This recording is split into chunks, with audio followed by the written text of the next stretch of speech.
Hello everyone, I hope you all are doing very well. तो स्वागत है आप सबका एक नई वीडियो में। तो आज की वीडियो में हमारा टॉपिक होने वाला है practical transformer on no load, यानी कि प्रैक्टिकल ट्रांसफॉर्मर में सेकेंडरी वाइंडिंग पे जब कोई लोड नहीं लगा होता, सेकेंडरी वाइंडिंग हमारे पास ओपन सर्किटेड होती है, तो उसको हम कहते हैं नो लोड कंडीशन। ठीक है, तो यहाँ पे हम इसके बारे में वर्किंग प्रिंसिपल देखेंगे, इसका साथ ही इसकी थ्योरी और यहाँ पे इसका फेजर डायग्राम देख रहे होंगे।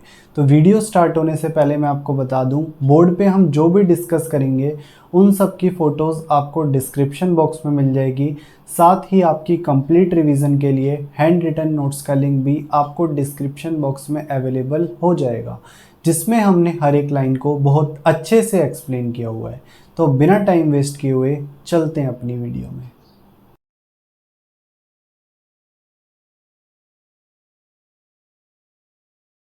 तो ये है हमारे पास प्रैक्टिकल ट्रांसफॉर्मर। ठीक है, हम यहाँ देख सकते हैं सेकेंडरी वाइंडिंग जो है वो ओपन सर्किटेड है, यहाँ पे कोई लोड नहीं लगा हुआ। ठीक है, तो यहाँ पे क्या होगा, हमारे पास प्राइमरी करंट आई नोट। ठीक है, यहाँ पे हमारे पास small amount of primary current I naught, यानी कि नो लोड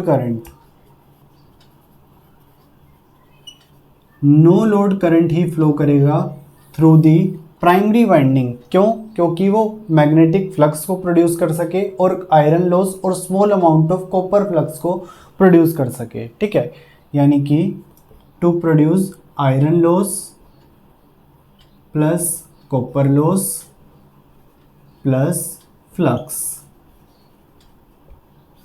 ठीक है, ये हमारे पास क्या है, यहाँ पे I naught no load current flow करेगा। ठीक है, उसके बाद अगर हम यहाँ पे देखें तो यहाँ पे हमारे पास कोई इंडक्टिव लोड नहीं लगा हुआ। इंडक्टिव लोड नहीं लगा हुआ तो सेकेंडरी साइड पे कुछ भी करंट फ्लो नहीं करेगा। अब यहाँ पे करंट फ्लो नहीं करेगा तो कुछ भी वोल्टेज ड्रॉप नहीं होगा, तो E2 क्या होगा, यहाँ पे हमारे पास V2 के बराबर हो जाएगा।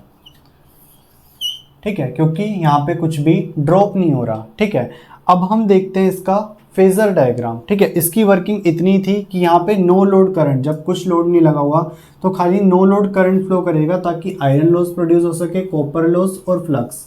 ठीक है, और E2 यहाँ पे V2 के बराबर है। क्यों? क्योंकि कोई करंट फ्लो नहीं कर रहा।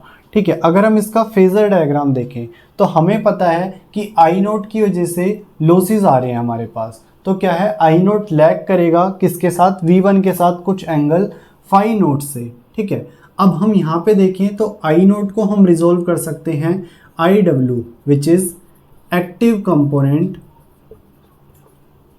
ठीक है, और हमारे पास IM which is magnetising component.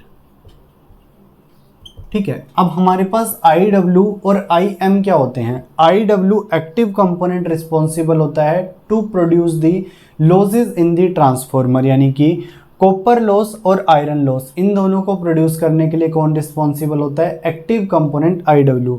ठीक है, यहाँ से हम फेजर डायग्राम से देखें तो इसकी वैल्यू क्या होगी, IW cos phi नोट। ठीक है, IM मैग्नेटाइजिंग कंपोनेंट।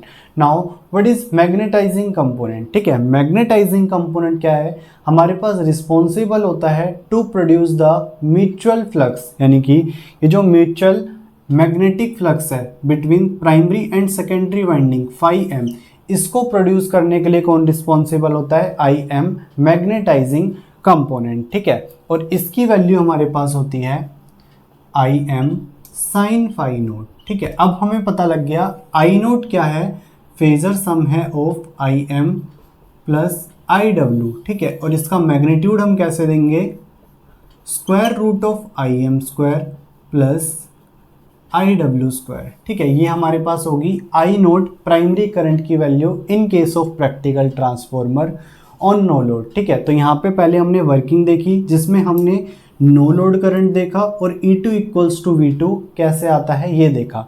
ठीक है, फिर हमने इसका फेजर डायग्राम देखा जिसमें आई नोट दो कंपोनेंट में रिजोल्व हो रहा था। ठीक है, एक्टिव कंपोनेंट क्या होता है, मैग्नेटाइजिंग कंपोनेंट क्या होता है, ये हमने आज देखा। ठीक है, उसके बाद हमने क्या देखा कि आई नोट का मैग्नीट्यूड क्या होना चाहिए in case of practical transformer on no load. ठीक है, तो आज की वीडियो में इतना ही, मिलते हैं आपसे नेक्स्ट वीडियो में। Till then peace out, thank you.